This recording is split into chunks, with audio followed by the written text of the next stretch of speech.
أعوذ بالله من الشيطان الرجيم.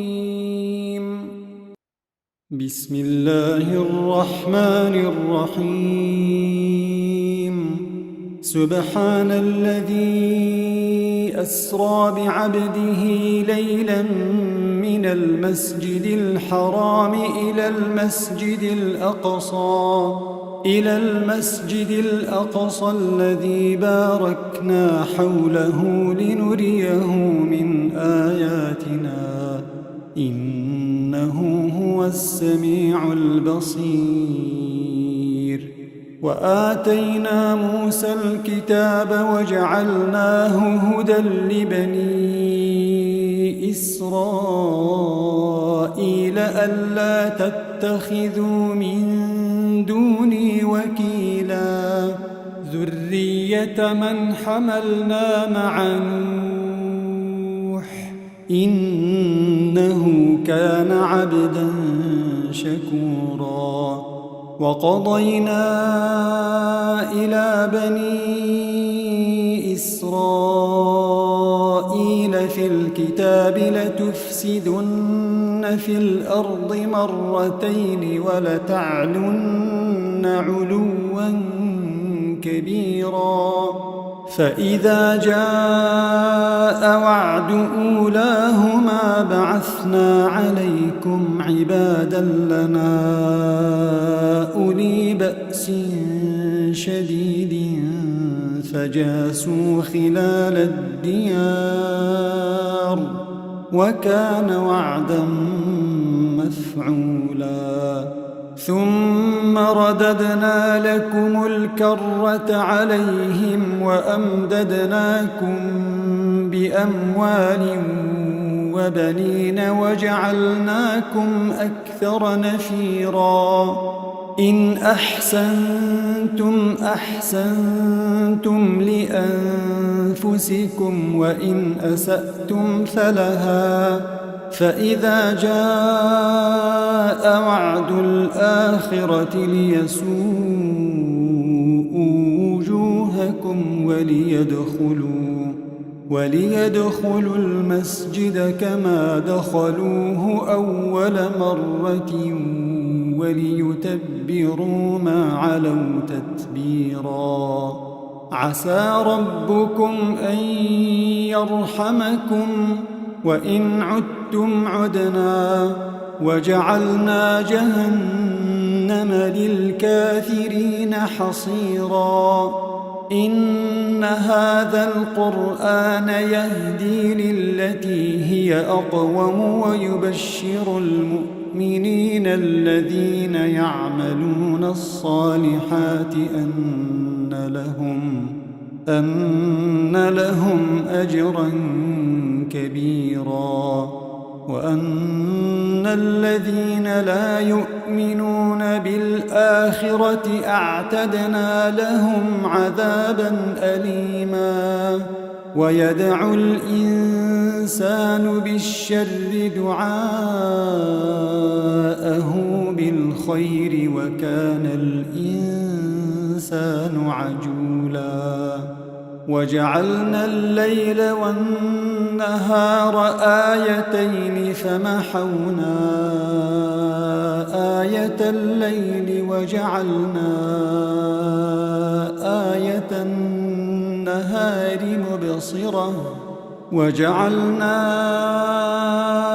آية النهار مبصرة لتبتغوا فضلا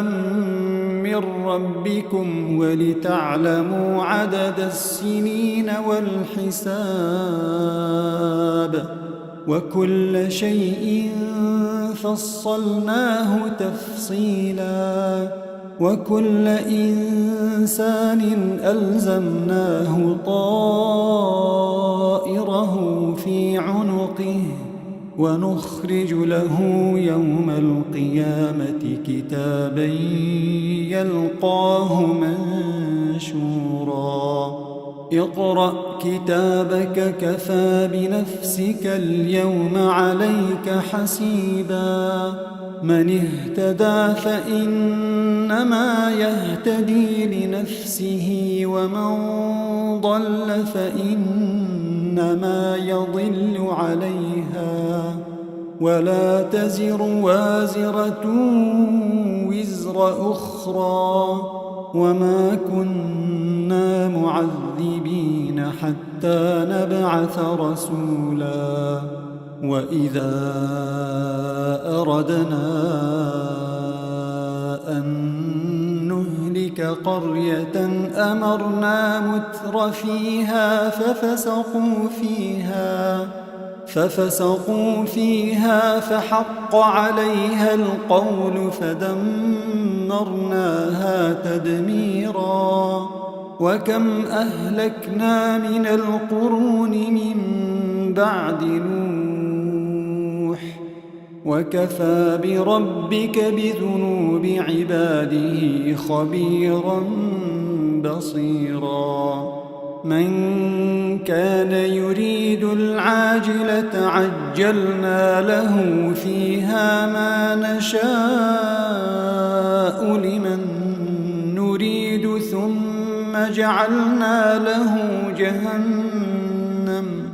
ثم جعلنا له جهنم يصلاها مذموما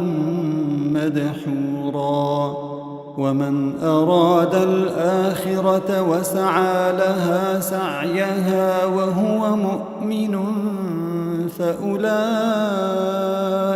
كان سعيهم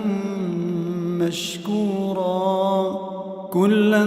نمد هؤلاء وهؤلاء من عطاء ربك وما كان عطاء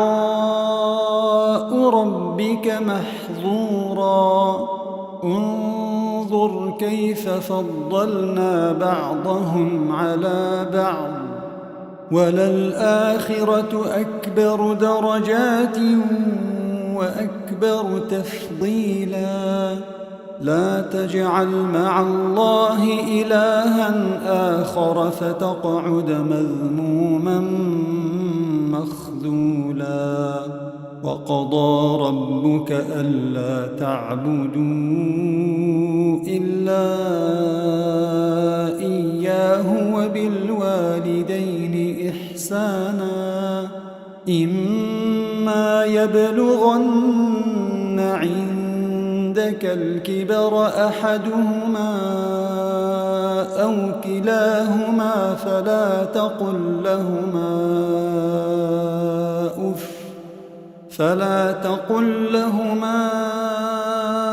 أف ولا تنهرهما وقل لهما قولا كريما واخفض لهما جناح الذل من الرحمة وقل رب ارحمهما كما ربياني صغيرا ربكم أعلم بما في نفوسكم إن تكونوا صالحين فإنه كان للأوابين غفورا وآت ذا القربى حقه والمسكين وابن السبيل ولا تبذر تبذيرا إن المبذرين كانوا إخوان الشياطين وكان الشيطان لربه كفورا وإما تعرضن عنهم ابتغاء رحمة من ربك ترجوها فقل لهم قولا ميسورا ولا تجعل يدك مغلولة إلى عنقك ولا تبسطها كل البسط فتقعد ملوما محسورا إن ربك يبسط الرزق لمن يشاء ويقدر إنه كان بعباده خبيرا بصيرا ولا تقتلوا أولادكم خشية إملاق نحن نرزقهم وإياكم إن قتلهم كان خطأ كبيرا ولا تقربوا الزنا إنه كان فاحشة وساء سبيلا ولا تقتلوا النفس التي حرم الله إلا بالحق ومن قتل مظلوما فقد جعلنا لوليه سلطانا فلا يسرف في القتل إنه كان منصورا ولا تقربوا مال اليتيم إلا بالتي هي أحسن حتى يبلغ أشده وأوفوا بالعهد إن العهد كان مسؤولا وأوفوا الكيل إذا كلتم وزنوا بالقسطاس المستقيم ذلك خير وأحسن تأويلا ولا تقف ما ليس لك به علم إن السمع والبصر والفؤاد كل أولئك كان عنه مسؤولا ولا تمش في الأرض مرحا إنك لن تخرق الأرض ولن تبلغ الجبال طولا كل ذلك كان سيئه عند ربك مكروها ذلك مما أوحى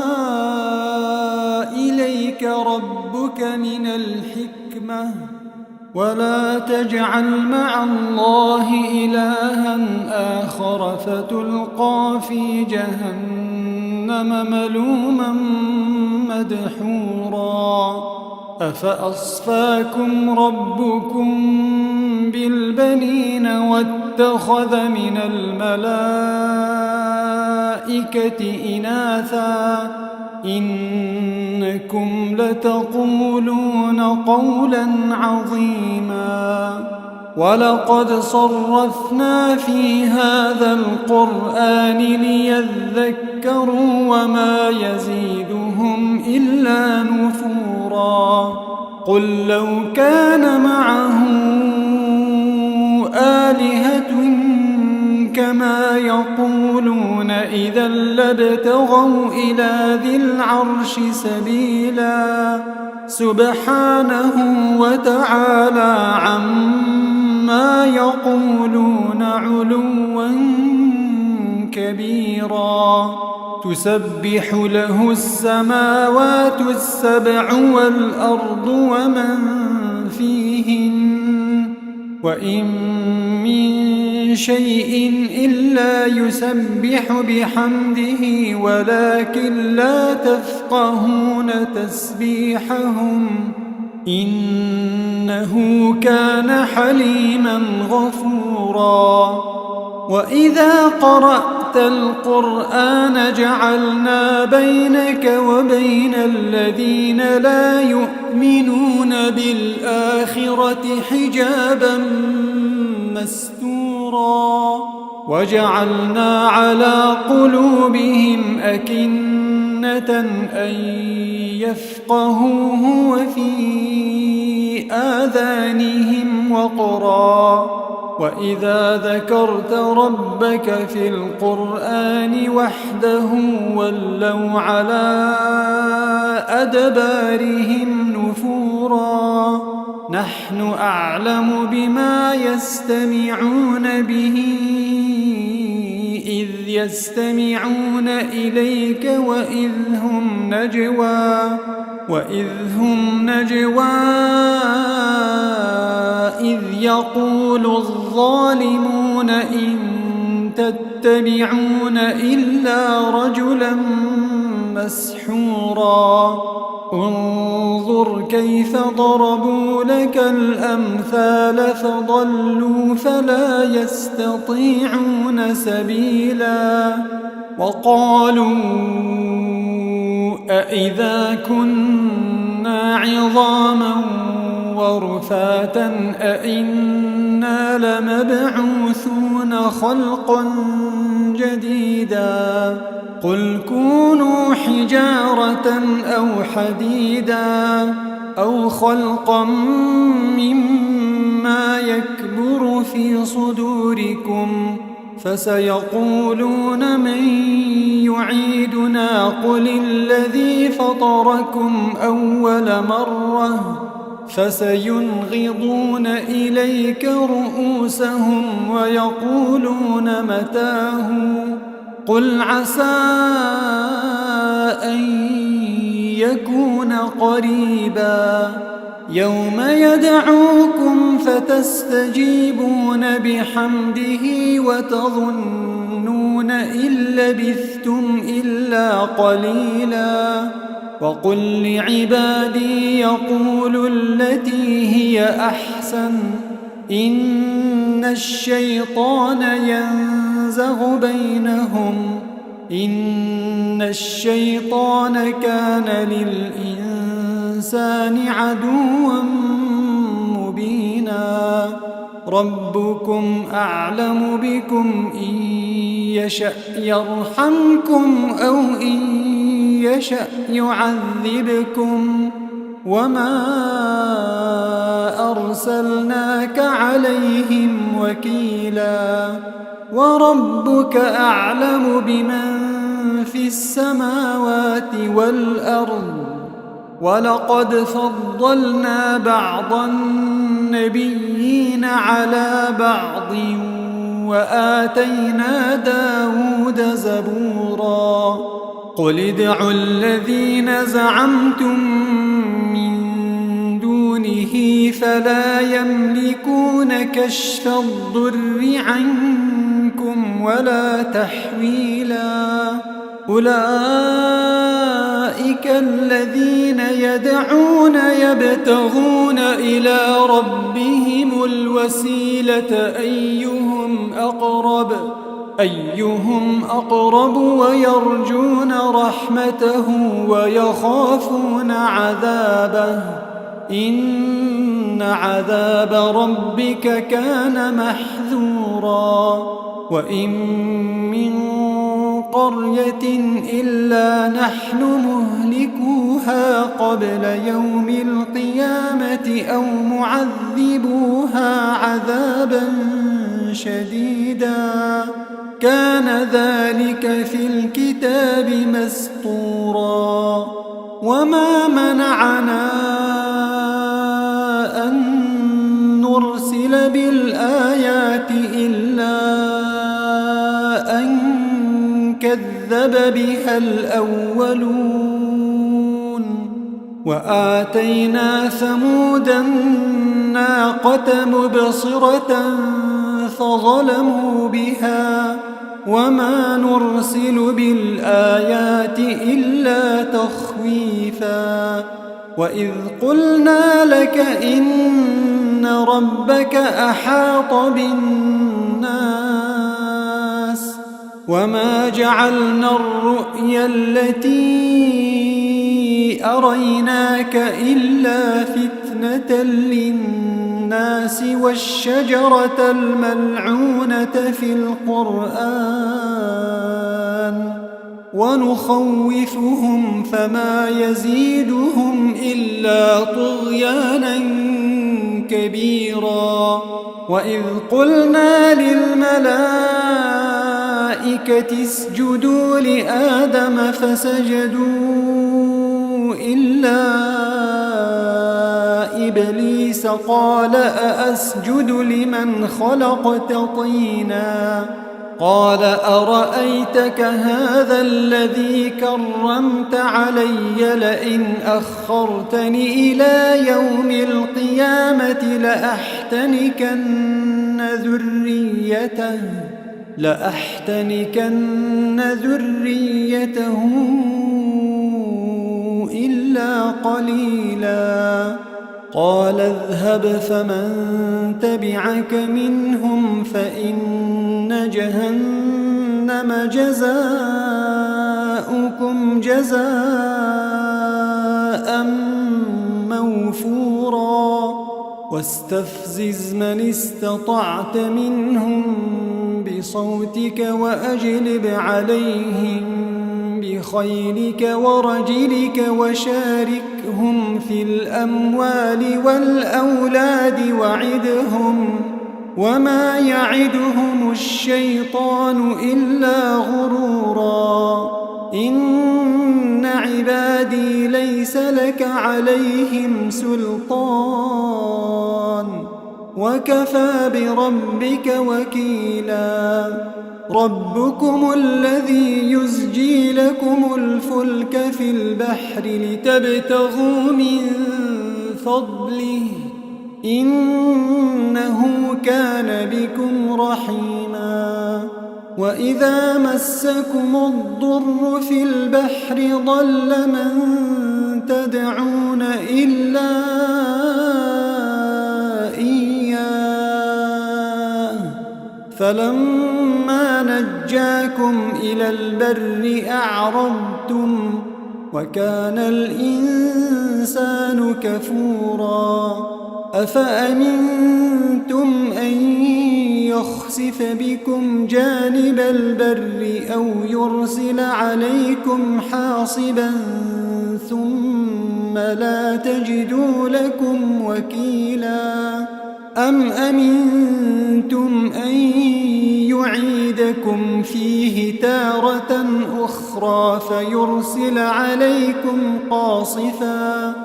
فيرسل عليكم قاصفا من الريح فيغرقكم بما كفرتم ثم لا تجدوا لكم علينا به تبيعا ولقد كرمنا بني آدم وحملناهم في البر والبحر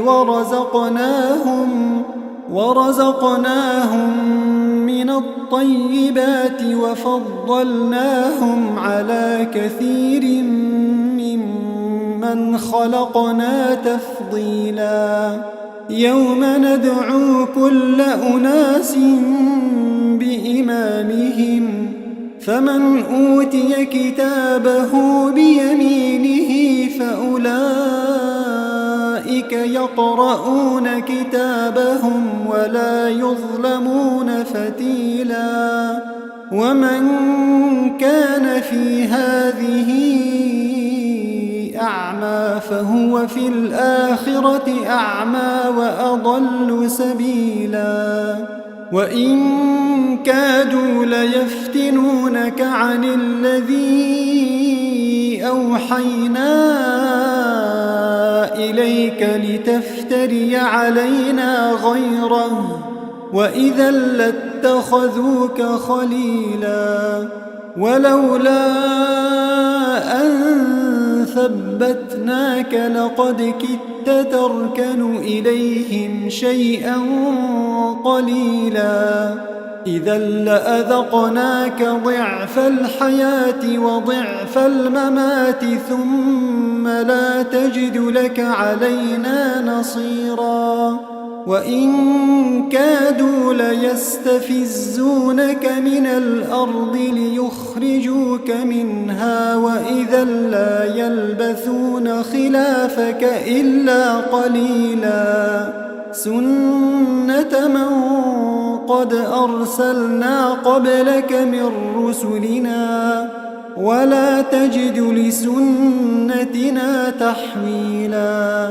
أقم الصلاة لدلوك الشمس إلى غسق الليل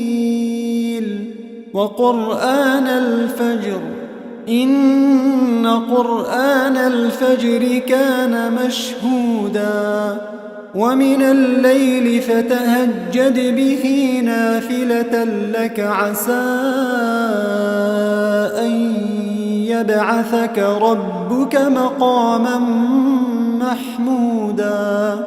وقل رب أدخلني مدخل صدق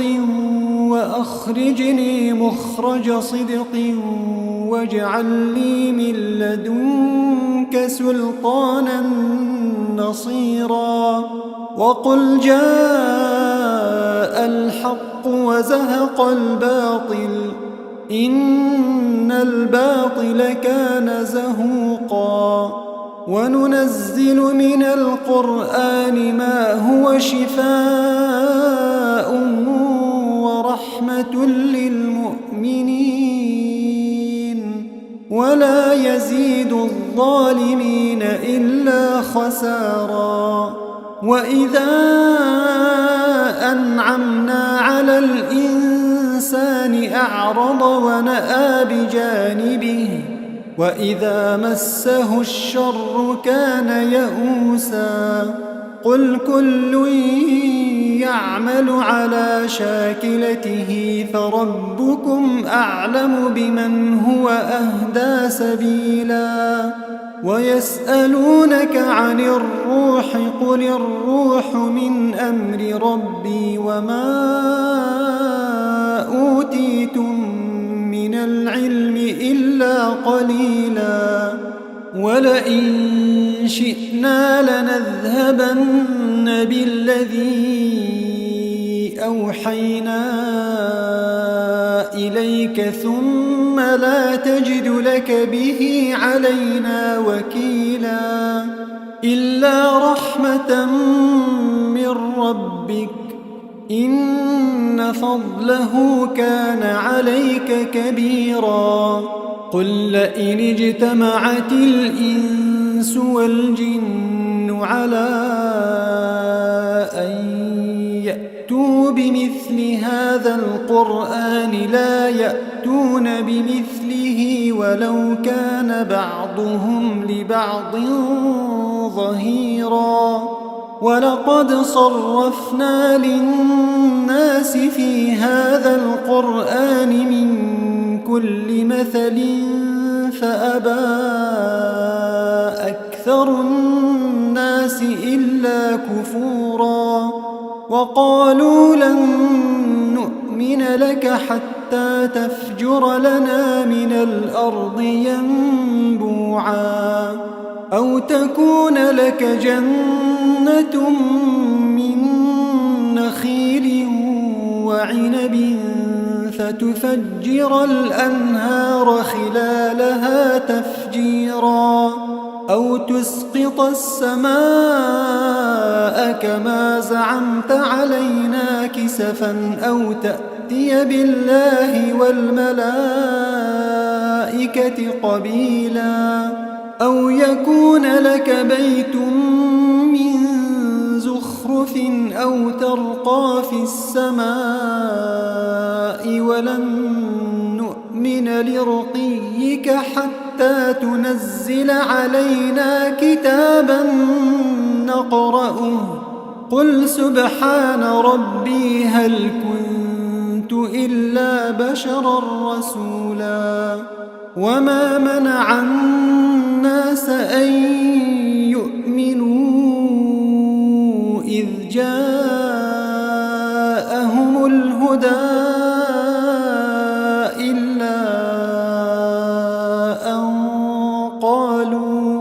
إلا أن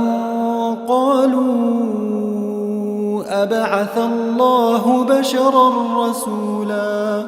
قل لو كان في الأرض ملائكة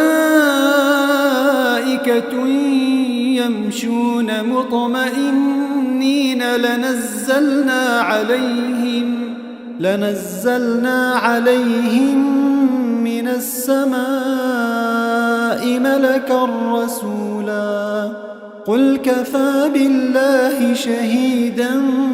بيني وبينكم إنه كان بعباده خبيرا بصيرا ومن يهد الله فهو المهتد ومن يضلل فلن تجد لهم أولياء من دونه ونحشرهم يوم القيامة على وجوههم عميا وبكما وصما مأواهم جهنم كلما خبت زدناهم سعيرا ذلك جزاؤهم بأنهم كفروا بآياتنا وقالوا أإذا كنا عظاما ورفاتا أإنا لمبعوثون خلقا جديدا أولم يروا أن الله الذي خلق السماوات والأرض قادر على أن يخلق مثلهم وجعل لهم أجلا لا ريب فيه فأبى الظالمون إلا كفورا قل لو أنتم تملكون خزائن رحمة ربي إذا لأمسكتم خشية الإنفاق وكان الإنسان قتورا ولقد آتينا موسى 9 آيات بينات فاسأل بني إسرائيل إذ جاءهم فقال له فرعون إني لأظنك يا موسى مسحورا قال لقد علمت ما أنزل هؤلاء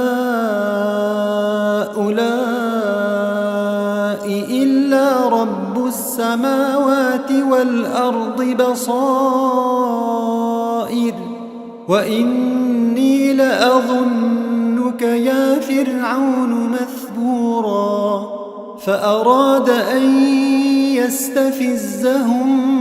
من الأرض فأغرقناه ومن معه جميعا وقلنا من بعده لبني إسرائيل اسكنوا الأرض فإذا جاء وعد الآخرة جئنا بكم لفيفا وبالحق أنزلناه وبالحق نزل وما أرسلناك إلا مبشرا ونذيرا وقرآنا فرقناه لتقرأه على الناس على مكث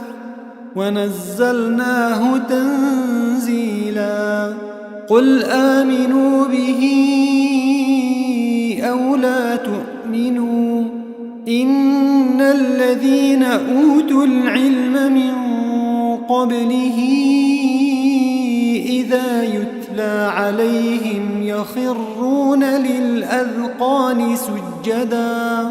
ويقولون سبحان ربنا إن كان وعد ربنا لمفعولا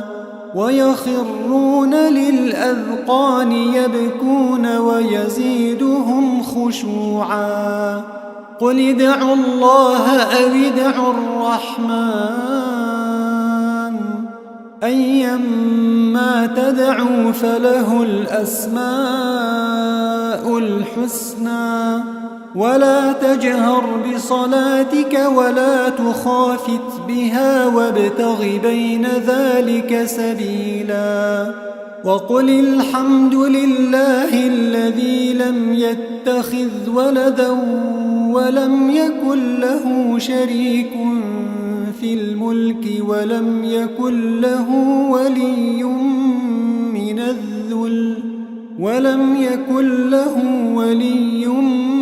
من الذل وكبره تكبيرا. بسم الله الرحمن الرحيم. الحمد لله الذي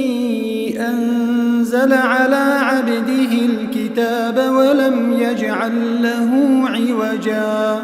قيما لينذر بأسا شديدا من لدنه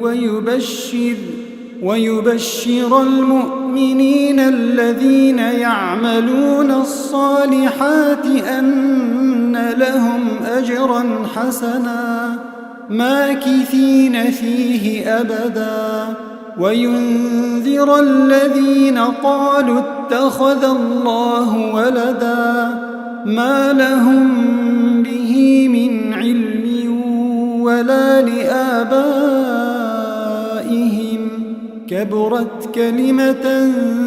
تخرج من أفواههم إن يقولون إلا كذبا فلعلك باخع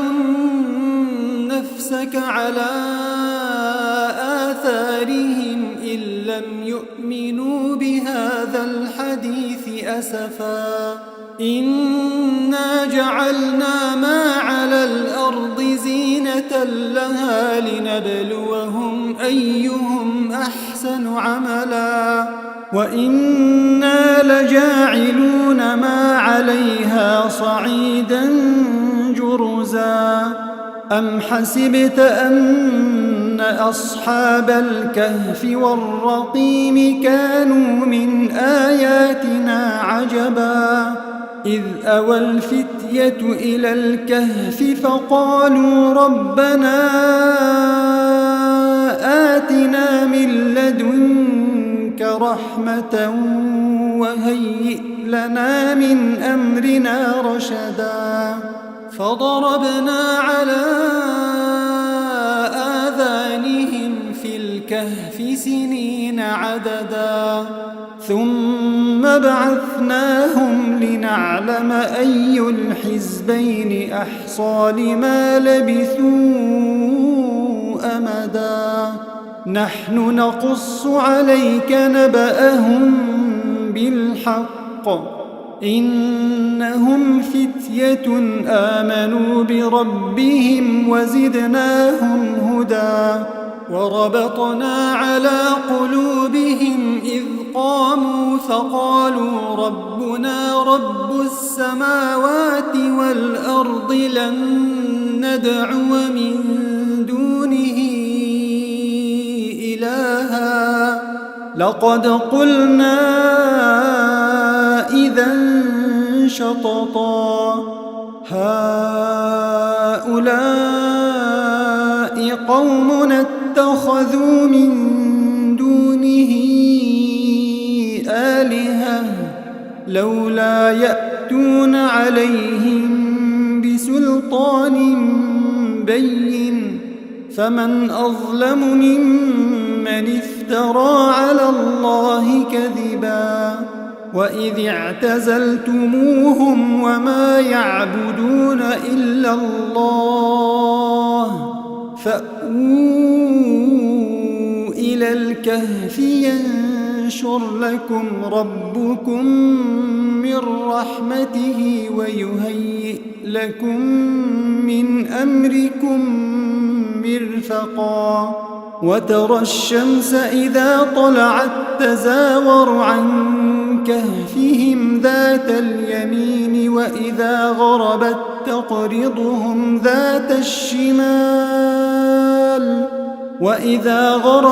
تقرضهم ذات الشمال وهم في فجوة منه ذلك من آيات الله من يهد الله فهو المهتد ومن يضلل فلن تجد له وليا مرشدا وتحسبهم أيقاظا وهم رقود ونقلبهم ذات اليمين وذات الشمال وكلبهم باسط ذراعيه بالوصيد لو اطلعت عليهم لوليت منهم فرارا ولملئت منهم رعبا وكذلك بعثناهم ليتساءلوا بينهم قال قائل منهم كم لبثتم قالوا لبثنا يوما أو بعض يوم قالوا ربكم أعلم بما لبثتم فابعثوا أحدكم بورقكم هذه إلى المدينة فلينظر أيها أزكى طعاما فليأتكم برزق منه وليتلطف ولا يشعرن بكم أحدا إنهم إن يظهروا عليكم يرجموكم أو يعيدوكم في ملتهم ولن تفلحوا إذا أبدا وكذلك أعثرنا عليهم ليعلموا أن وعد الله حق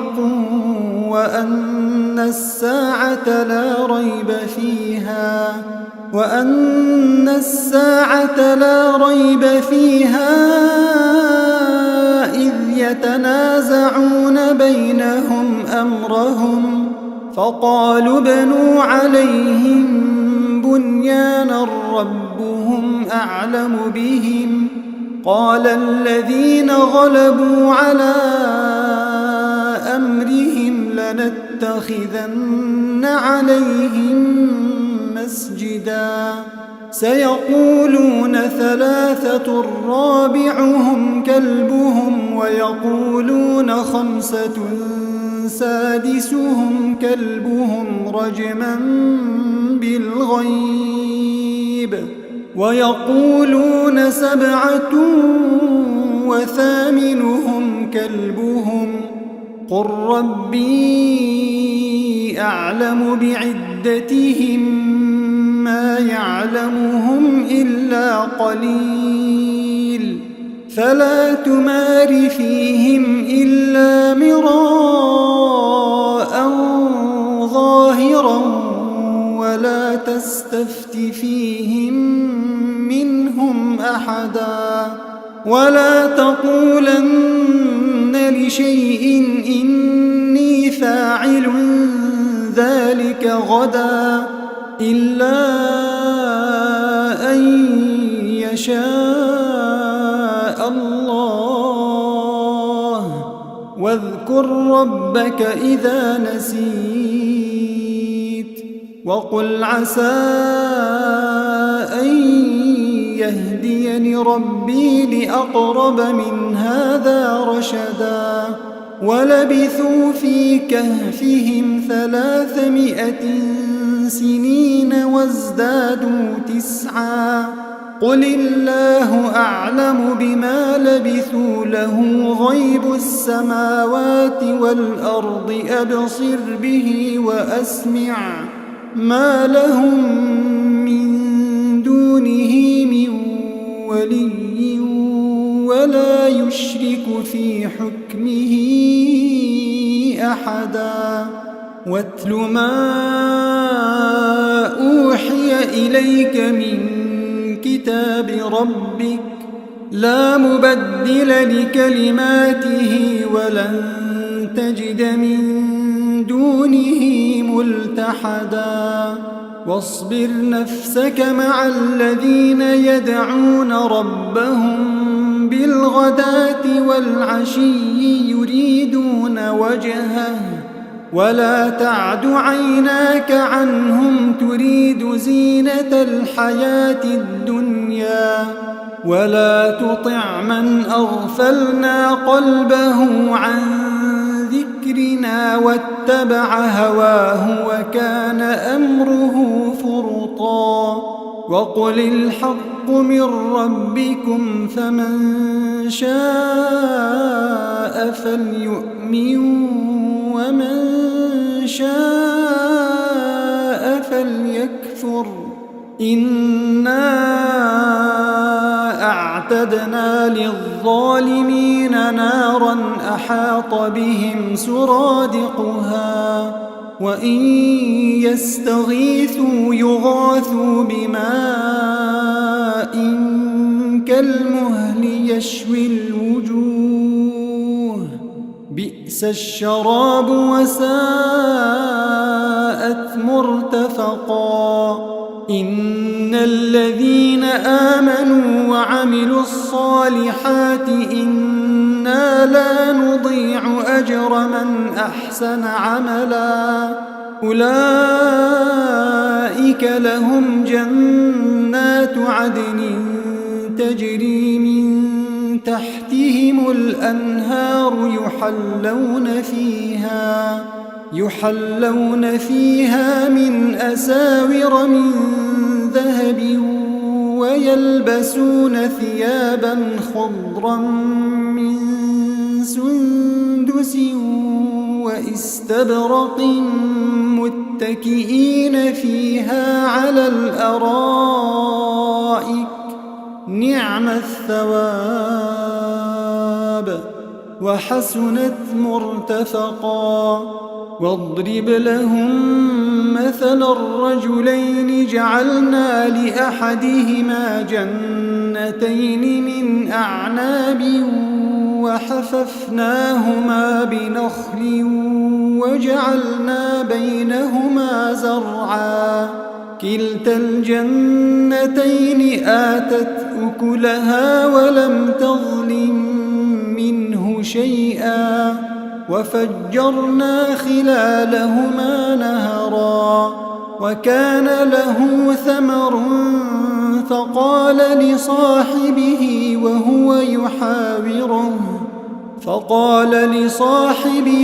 وهو يحاوره أنا أكثر منك مالا وأعز نفرا ودخل جنته وهو ظالم لنفسه قال ما أظن أن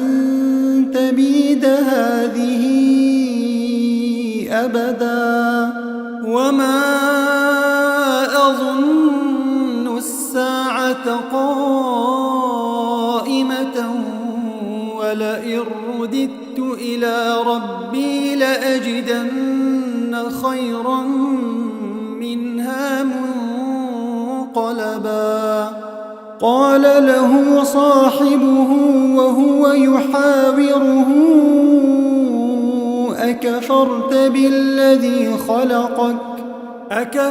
بالذي خلقك من تراب ثم من نطفة ثم سواك رجلا لكن هو الله ربي ولا أشرك بربي أحدا ولولا إذ دخلت جنتك قلت ما شاء الله لا قوة إلا بالله إن ترني أنا أقل منك مالا وولدا فعسى ربي أن يؤتيني خيرا من جنتك ويرسل عليها حسبانا من السماء فتصبح صعيدا زلقا أو يصبح ماؤها غورا فلن تستطيع له طلبا وأحيط بثمره فأصبح يقلب كفيه على ما أنفق فيها وهي خاوية على عروشها ويقول يا ليتني لم أشرك بربي أحدا ولم تكن له فئة ينصرونه من دون الله وما كان منتصرا هنالك الولاية لله الحق هو خير ثوابا وخير عقبا واضرب لهم مثل الحياة الدنيا كماء إن أنزلناه من السماء فاختلط به نبات الأرض فأصبح هشيما تذروه الرياح وكان الله على كل شيء مقتدرا المال والبنون زينة الحياة الدنيا والباقيات الصالحات خير عند ربك ثوابا وخير أملا ويوم نسير الجبال وترى الأرض بارزة وحشرناهم فلم نغادر منهم أحدا وعرضوا على ربك صفا لقد جئتمونا كما خلقناكم أول مرة بل زعمتم أن لن نجعل لكم موعدا ووضع الكتاب فترى المجرمين مشفقين مما فيه ويقولون يا ويلتنا ما لهذا الكتاب لا يغادر صغيرة ولا كبيرة إلا أحصاها ووجدوا ما عملوا حاضرا ولا يظلم ربك أحدا وإذ قلنا للملائكة اسجدوا لآدم فسجدوا إلا إبليس كان من الجن ففسق عن أمر ربه أفتتخذونه وذريته أولياء من دوني وهم لكم عدو بئس للظالمين بدلا ما أشهدتهم خلق السماوات والأرض ولا خلق أنفسهم وما كنت متخذ المضلين عضدا ويوم يقول نادوا شركائي الذين زعمتم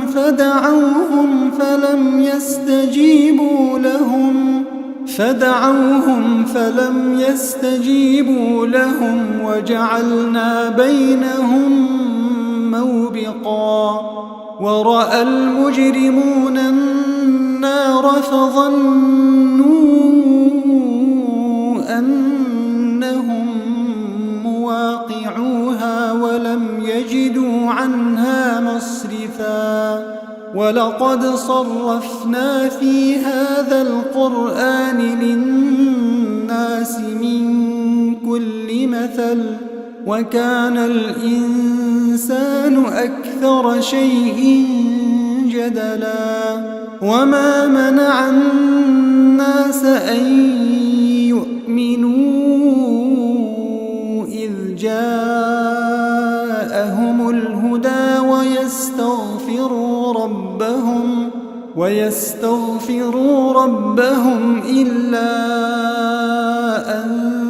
تأتيهم سنة الأولين أو يأتيهم العذاب قبلا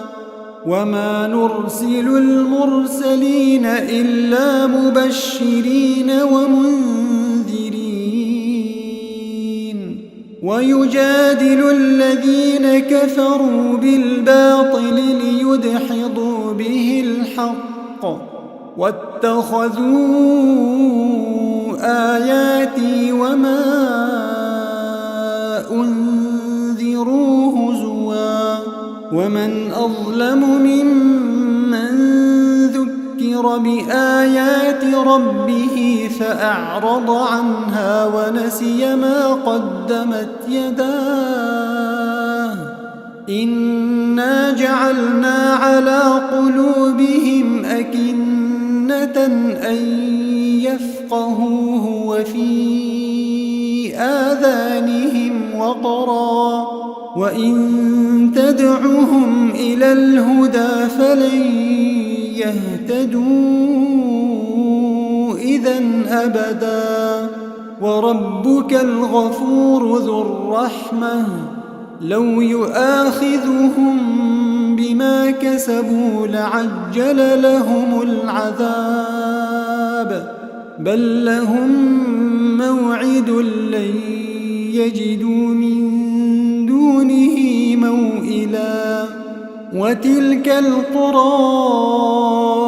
أهلكناهم لما ظلموا وجعلنا لمهلكهم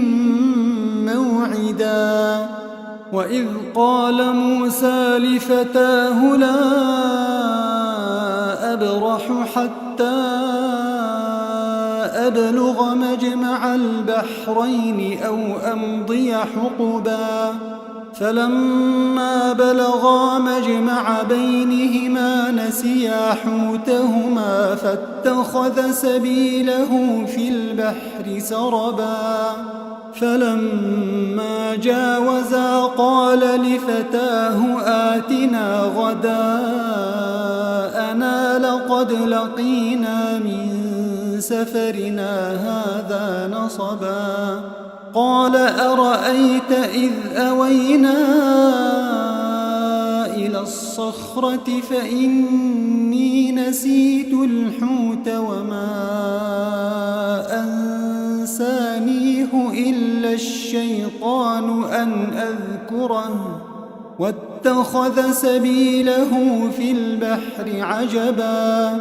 قال ذلك ما كنا نبغ فارتدا على آثارهما قصصا فوجدا عبدا من عبادنا آتيناه رحمة من عندنا وعلمناه من لدنا علما قال له موسى هل أتبعك على أن تعلمني مما علمت رشدا قال إنك لن تستطيع معي صبرا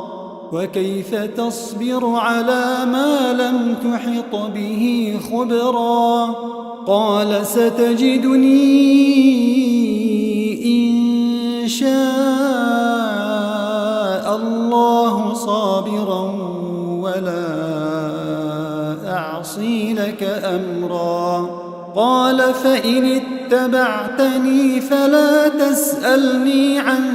شيء حتى أحدث لك منه ذكرا فانطلقا حتى إذا ركبا في السفينة خرقها قال أخرقتها لتغرق أهلها لقد جئت شيئا إمرا قال ألم أقل إنك لن تستطيع معي صبرا قال لا تؤاخذني بما نسيت ولا ترهقني من أمري عسرا فانطلقا حتى إذا لقيا غلاما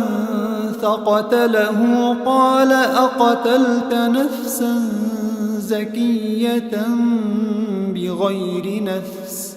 قال أقتلت نفسا زكية بغير نفس لقد جئت شيئا نكرا